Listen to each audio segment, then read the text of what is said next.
Hello rayon, welcome back. Placement preparation में आपका फिर से स्वागत है। हम लोग डिस्कस करेंगे एसेंशियल के कम्युनिकेशन असेसमेंट के बारे में। देखिए, ये जो सेक्शन होता है कम्युनिकेशन असेसमेंट, ये बहुत ज़्यादा इंपॉर्टेंट सेक्शन होता है। बहुत ही इजी क्वेश्चन यहाँ पे पूछे जाते हैं। यहाँ पे नंबर ऑफ क्वेश्चन की बात की जाए तो यहाँ पे 25 क्वेश्चन आपको यहाँ पे देखने को मिलते हैं। जो अगर टॉपिक्स की बात की जाए, 25 क्वेश्चन जिस टॉपिक से आते हैं वो हैं सबसे पहले ग्रामर एंड सेंटेंस स्ट्रक्चर की, वोकैबुलरी एंड वर्ड यूजेस की, रीडिंग कॉम्प्रिहेंशन की, सेंटेंस ऑर्डरिंग और एरर आइडेंटिफिकेशन। यानी कि इन 5 टॉपिक से आपको 25 क्वेश्चन देखने को मिलते हैं। और क्वेश्चन जो होते हैं बहुत ज़्यादा इजी क्वेश्चन यहाँ पे मिलते हैं एसेंशियल के एग्जाम में। चलिए एक एक क्वेश्चन को डिस्कस करते हैं। सबसे पहला क्वेश्चन है चूज द करेक्ट सेंटेंस। आपके पास हमारे पास यहाँ पे क्वेश्चन हैं। जो ऑप्शन है option A B C D, आपको यहाँ पे बताना है कि कौन सा सेंटेंस यहाँ पे करेक्ट है। अगर पहले सेंटेंस की बात की है, there is many book on the table, तो बेसिकली ये अगर आप प्लूरल वर्ड की बात करें, अगर बुक यहाँ पे लें तो प्लूरल जो सब्जेक्ट है यहाँ पे इज नहीं लगेगा। अगर ऑप्शन नंबर बी की बात की है, देयर आर, तो देयर आर का यूज का हम लोग करेंगे फॉर प्लूरल सब्जेक्ट बुक के लिए, तो option number B is the correct one. Now move to the next question. Select the correct word to complete the sentence. C is very dash in classical music. अगर हम लोग option number ए की बात करिए, interesting. Interesting basically अगर हम लोग देखें तो ये एक टाइप से डिस्क्राइब कर रहा है कि a thing that cause interest, तो option A is not good for here. Now अगर सी डी की बात करें यहाँ पे ऑप्शन नंबर सी डी, तो बेसिकली ये एक इनकरेक्ट फॉर्म है, ये भी सी डी नहीं होंगे। अगर ऑप्शन नंबर बी की बात करें इंटरेस्टेड, तो इंटरेस्टेड बेसिकली डिस्क्राइब कर रहा है फीलिंग को, तो यहाँ पे जो आएगा C is very interested, interested in classical music, तो option B is the correct one. Now move to the next question. Identify the sentence with error. Here just see option number 1, I have lived since 10 years, so option A is have सब sentence error। वो क्या होगा, हम लोग यहाँ पे use कर सकते हैं क्या, for 10 years, ठीक, नॉट और since का यहाँ पे इस्तेमाल कर सकते हैं, ठीक। बाकी सेंटेंस की बात की जाए, B C and D all are correct sentence with no error. Now move to the next question. What is the antonym of frequent. अगर फ्रीक्वेंट की बात की जाए, बेसिकली फ्रीक्वेंट का मतलब क्या होता है, ठीक। अगर इसके एटोनॉमी की बात की जाए तो यहाँ पे जो करेक्ट ऑप्शन होगा वो होगा ओकेजनल। ओकेजनल इसका मतलब होता है समथिंग दैट हैपन रेयरली, ठीक। यानी कि बहुत कम ऐसी चीजें होती हैं जो मतलब ऐसे ऐसे ओकेजन जो बहुत रेयर होते हैं, ठीक।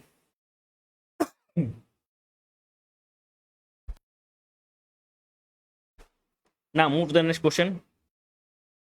Fill in the blanks. She prefers tea dash coffee. Now अगर हम लोग करेक्ट प्रपोजिशन की बात करें, प्रिफर के बाद अगर हम बात करें करेक्ट प्रपोजिशन के बारे में, तो यहाँ पे प्रिफर लगा हुआ है, तो प्रिफर की जगह यहाँ पे क्या आएगा, टू आएगा, ठीक। तो C prefer tea to cafe to coffee, तो correct option here is C, because हम लोग यहाँ करेक्ट प्रपोजिशन का इस्तेमाल करेंगे। यहाँ पे लगा हुआ है, प्रिफर लगा हुआ है, और C prefer to tea to coffee. Option C is the correct one. Now move to the next question. Find the correct spelled word. So the correct spelled word is accommodation. तो अगर बाकी अब यहाँ की बात करिए, स्पेलिंग यहाँ पे मिस्टेक है। अगर आप इसकी बात करें तो यहाँ पे भी स्पेलिंग मिस्टेक है। अगर एकोमोडेशन की बात करें यहाँ पे, तो ये option C is a correct one. Option D is false because यहाँ पे ई लगा हुआ है। अगर बाकी ऑप्शन की बात करें ए बी और डी की, ये all are incorrect, but C option is correct,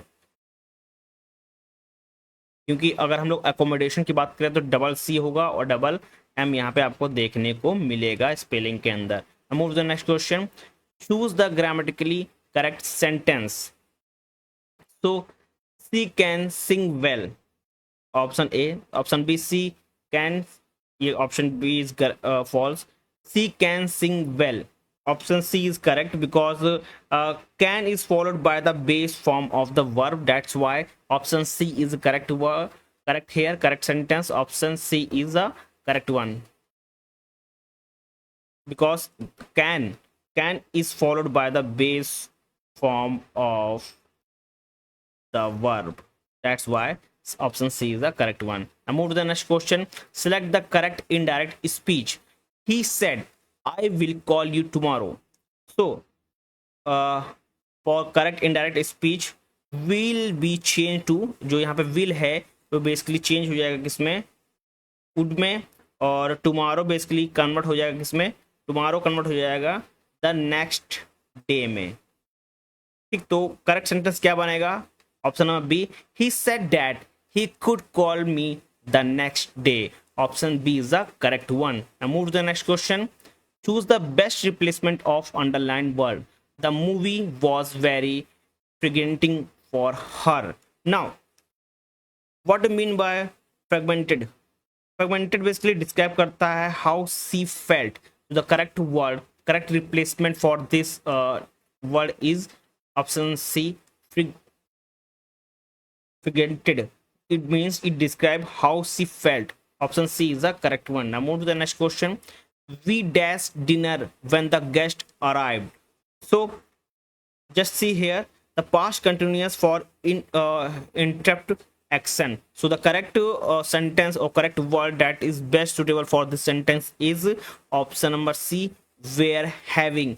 We were having dinner when the guest arrived. Option C is the correct one. Now move to the next question. She bought dash umbrella yesterday. So just see, we use an before a vowel sound. So umbrella is a vowel sound. You hear. So before umbrella, what we just use an. So the correct sentence is she bought an umbrella yesterday. Option A is the correct one. Now move to the next question. Find the synonyms of generous.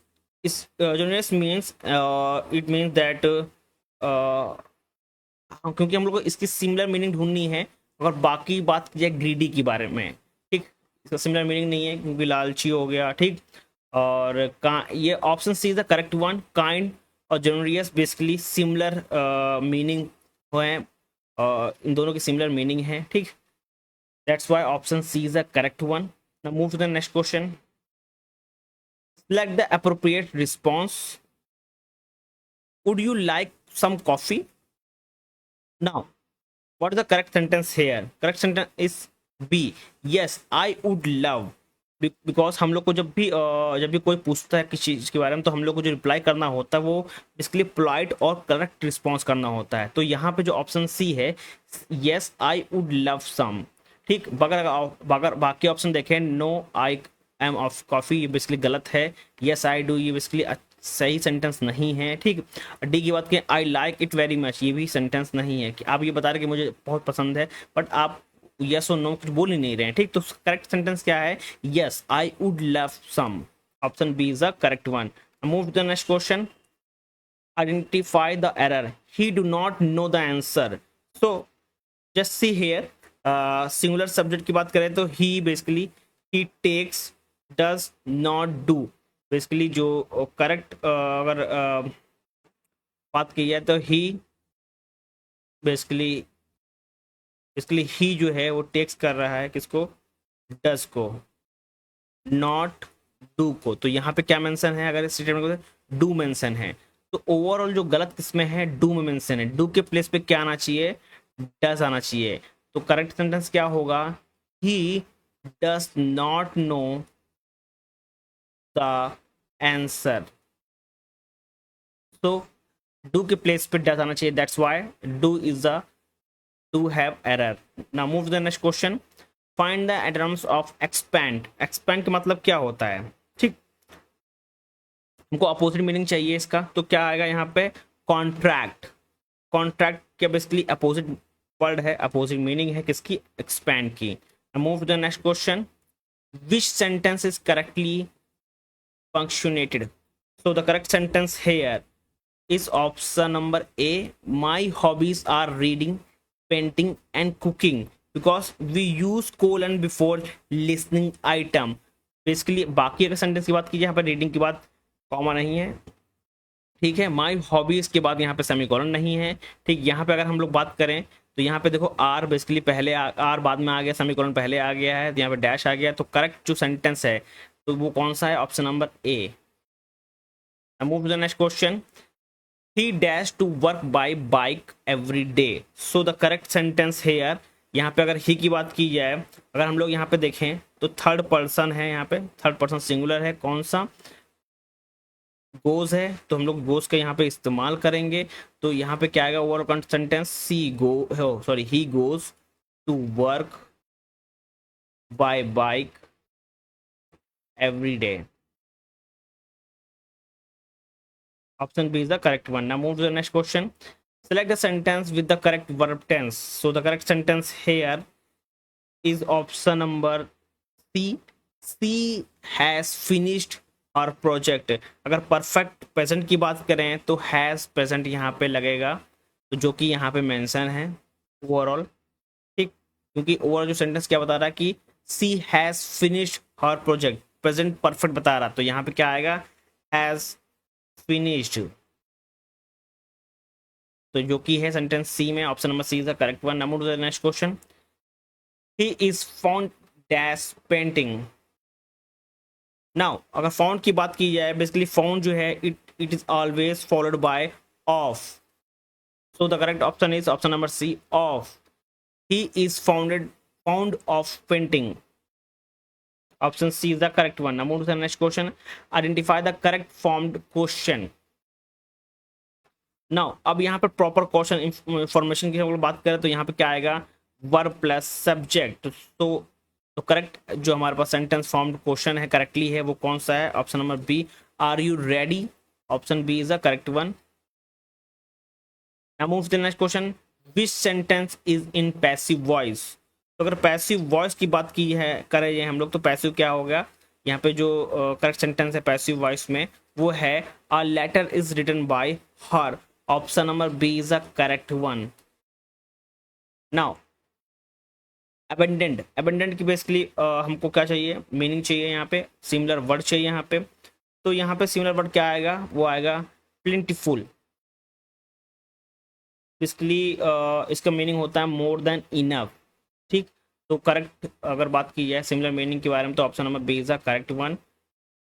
Meaning of this word is more than enough. Now move to the next question.